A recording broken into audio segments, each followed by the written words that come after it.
পশ্চিমবঙ্গে এখন ঘুষের সংস্কৃতি চলছে। যে কোনো কাজকে উদ্ধার করতে হলেই নেতা মন্ত্রীদের ঘুষ দিতে হচ্ছে।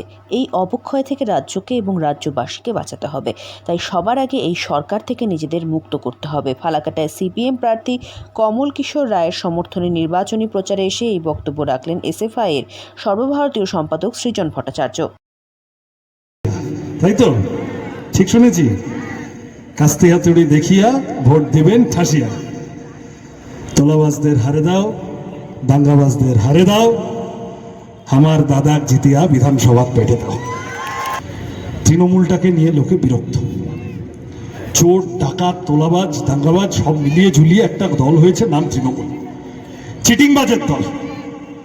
কে নিজের টোটোটা চালাবে, তৃণমূলকে টাকা দিতে হবে।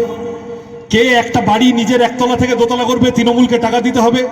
কে নিজের বাচ্চাটাকে কলেজে স্কুলে ভর্তি করবে, তৃণমূলকে টাকা দিতে হবে। কে একটা রোগী ভর্তি করবে হাসপাতালে, সেখানেও পারলে তৃণমূলের দালালকে টাকা দিতে হবে। বলছে ভাগ ভাগ করনে লাগা, তৃণমূল এইবারে ভাগা। এদিন বিকেলে ফালাকাটার বিবেকানন্দ মোড় থেকে শুরু হয় র্যালিটি। 17 নম্বর জাতীয় সড়ক হয়ে গান্ধী মার্গ পেরিয়ে ট্রাফিক মোড়ে এসে শেষ হয় র্যালিটি। সেখানেই আয়োজিত হয় এক পথসভা। সভায় বক্তব্য রেখে সৃজন ভট্টাচার্য তৃণমূল সরকারকে একের পর এক অভিযোগের বাণে বিদ্ধ করতে থাকেন।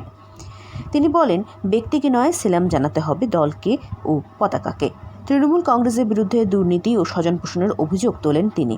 তার দাবি, গত 15 বছরে রাজ্যে কর্মসংস্থান কমেছে এবং সাধারণ মানুষের বিভিন্ন কাজে ঘুষের সংস্কৃতি তৈরি হয়েছে। একইভাবে বিজেপিকেও আক্রমণ করেন সৃজন ভট্টাচার্য। তার বক্তব্য অনুযায়ী কেন্দ্রীয় শাসক দল বাংলার স্বার্থ রক্ষায় আন্তরিক নয়। রাজ্যের বাইরে বাংলার মানুষের ওপর আক্রমণের ঘটনায় বিজেপি নীরব থাকে। এই পরিস্থিতিতে রাজ্যে বিকল্প হিসেবে বামফ্রন্টকে ক্ষমতায় আনার ডাক দেন তিনি। তার কথায়, বামফ্রন্ট ক্ষমতায় এলে কর্মসংস্থান ও স্বচ্ছ প্রশাসনের মাধ্যমে রাজ্যের উন্নয়ন সম্ভব। এদিন সৃজন ভট্টাচার্যের পথসভা দেখতে ভিড় জমিয়েছিলেন অনেকে। ফালাকাটাবাসীদের কথায়, অনেকদিন পর তারা এমন বক্তা দেখলেন। আলিপুরদুয়ার থেকে অনন্যা দের রিপোর্ট, লোকাল 18 বাংলা।